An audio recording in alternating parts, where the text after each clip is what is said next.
Welcome in to the Arkansas Sports Network's Hometown Sports Football Preview, proudly presented by Arkansas Tech University, D3 Auto Sales, and Metcalf Trucking and Trailer Repair.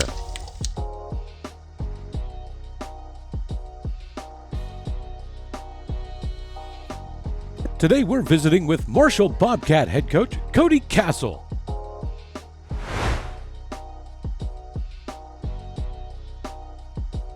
This pigskin preview is brought to you by Equity Bank.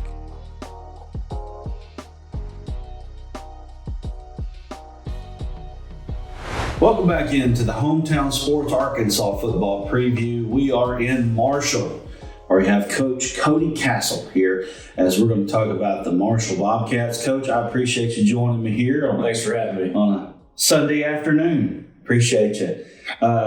Coach, let's talk about the Marshall Bobcats a little bit and tell us a little bit about what happened with you guys last year. Last year we had a first-year head coach. Anytime there's transition, it's rough. And we went from two totally different styles of coaching, two totally different styles of offense, defense, everything. We had the talent. It's just those transition years are hard. And it didn't go well. Kids didn't buy in. And when you don't have buy-in, you're bound to not have a good year, and that's exactly what happened to us. So a little bit rough last year. Last year being your first year. Tell us a little bit about what you're optimistic about for this year. Of course, last year I was an assistant, and this year being head coach. Just being able to put my own stamp on what we're doing. The buy-in is different this year because I've been with these kids this is the third year now. We're going into my fourth year. So they know me. They know what to expect. And I've kind of taken it a direction back to how these kids, cut their teeth when they're in 7th and 8th grade. So the things we do in the weight room, the things we do in practice, they get it. They understand it because they've done it. So they've responded a lot different to me. Not trying to, build my ego or anything. They've responded different the last 6 months because they've kind of got back to what they're comfortable doing. So hopefully that'll carry over from in here to out there on Friday night. Yeah. Tell us a little bit about what it's like here. You've been here 4 years. How long has it been since you've been playing 8-man here? I believe they went 8-man in 2019. Okay. I believe this may be the 6th year, maybe 18. First thing I tell everybody, it's still football. You still got to do your job. It's even like mistakes are more amplified because there's less people. So if you miss a tackle out in the open field, it's bad news bears. They're probably going to score. You can't hide. It's kind of like I coach softball too. It's kind of like having that short outfield. You can't hide nobody in softball. You can't hide in 8-man football. Yeah. Because you don't have 10 other guys out there with you to get your back. And it's still football, but it's totally different because it's so fast and it's so, games will be, 70 to whatever, 60. It's high scoring stuff, and it's a lot of fun to watch.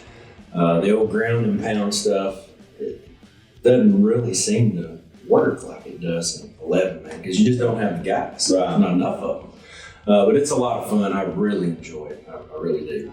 Well, you touched a little bit about your offense here. Talk a little bit about what kind of offense do you run here at Marshall?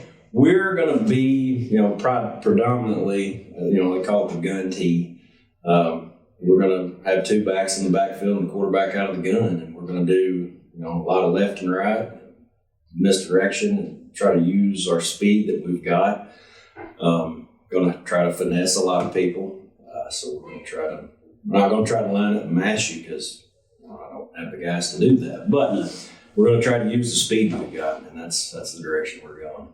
What about your defense? What do you run defensively here? Defensively, we typically go with 3 down, usually 2 backers and a safety, and then, of course, 2 corners. But 8-man's so crazy.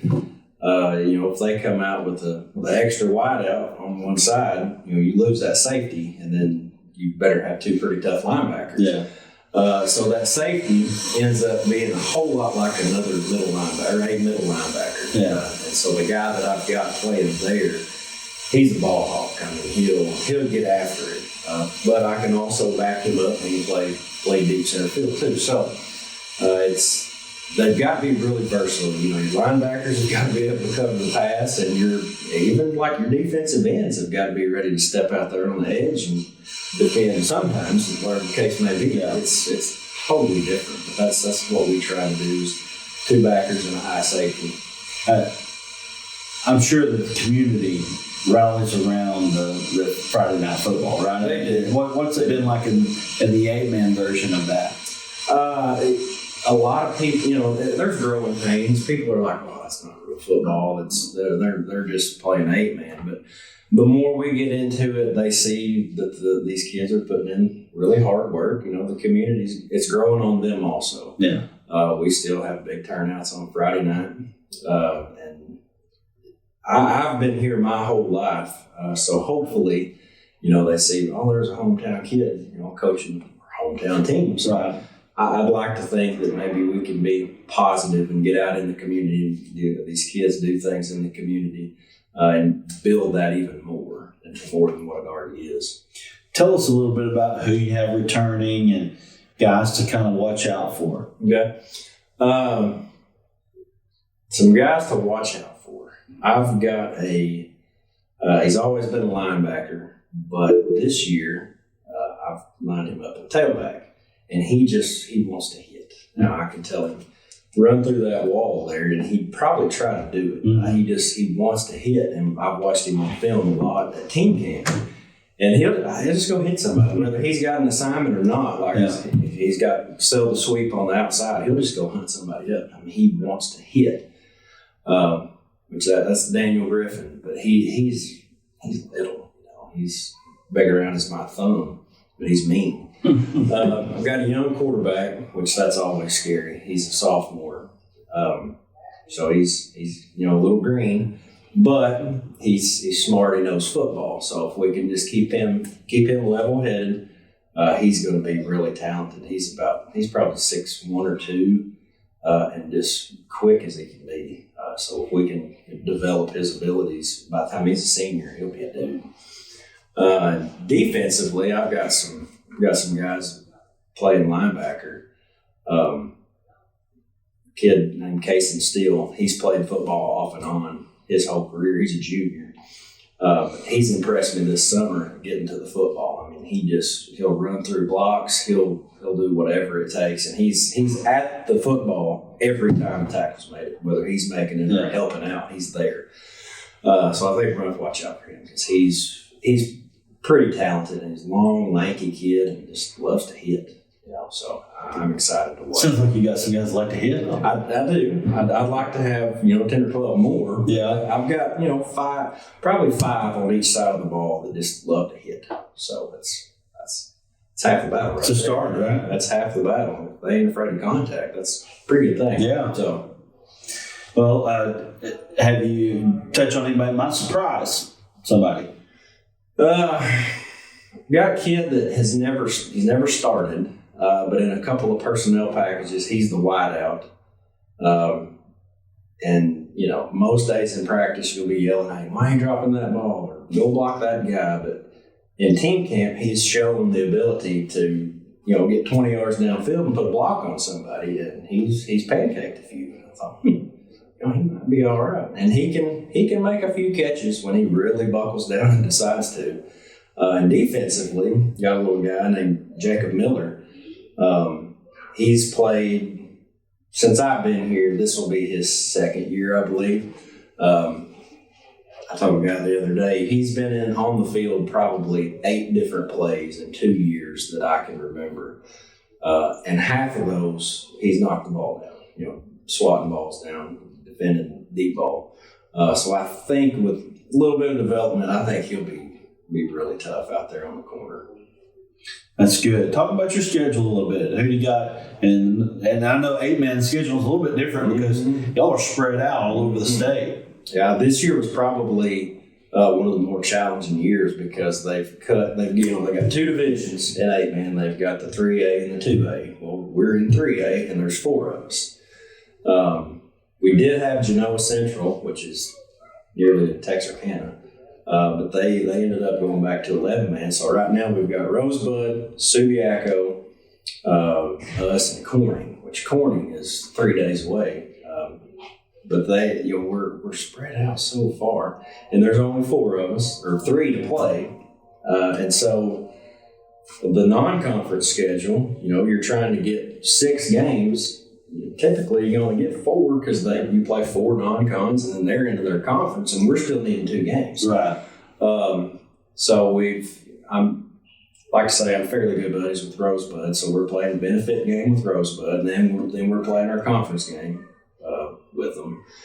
So it was a challenge this year, but it seems like every year gets tougher and tougher because these teams are trying to go back to 11-man, and we're losing guys, and this has been the 4th year. We've never had the same conference. Yeah. It's always different because somebody leaves or they let somebody in, and it's a challenge. Yeah. It's a big challenge. Well, let's talk about just the future. While we got a chance, what's the future of 8-man football, you think? Of course, it's mixed. I feel both sides of it. I think it's going to keep going strong because it gives small schools a chance to compete, like us. If we trot out there with 19 or 20 kids, there's no way we could play 11-man. Mm-hmm. So it gives us a chance to try to be competitive while not just, running these kids' guts out and running them to death. So I think that as long as they're small schools, I think there will always be 8-man. Well, but I don't see the problem of, we've got 30 kids this year, we're going to move to 11-man. That's not ever going to go away. Yeah. So it's always going to be a challenge. But you got to take the good and the bad. And to me, the bright line is these kids get a chance to play and be competitive. Yeah. Rather than getting rung up by 60, right. by a 3A school, Harding, something like that. Yeah. So, yeah, it is a little bit different there, and it does allow people to be a little bit more competitive. I know that's why Subiaco dropped into it. They were playing the Ozarks of the world and Dardanelle and all of them. They weren't really being competitive for years and years and years.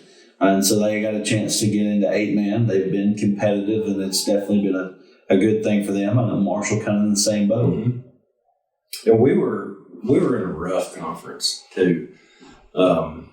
We had like Hector, and it was that 2018-19 2A2 maybe. I don't even remember what it was, but it was Hector and just tough schools. Yeah. Just really tough.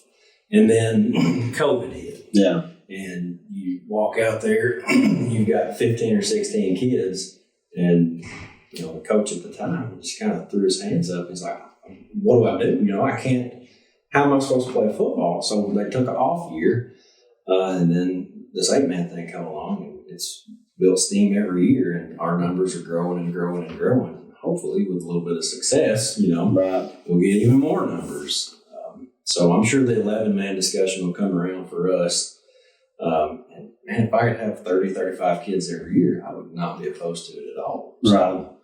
I don't know. We just take each year as it comes, see what we're going to do, just strap up and go play football. That's what it's all about. Yeah, absolutely. Give kids a chance to play, live out Friday night dreams, absolutely. Be able to tell those stories 20, 25 years from now, right? Right. Final question here. It will be a successful season at Marshall if you win more than you lose. There you go. That's a tall order, but we're going to give it our best shot. All right. Coach Cody Castle of the Marshall Bobcats joining us here on the Hometown Sports Arkansas Football Preview. We appreciate you joining us. And again, you can catch all of this content throughout the state of Arkansas on our Facebook and on YouTube. Until next time.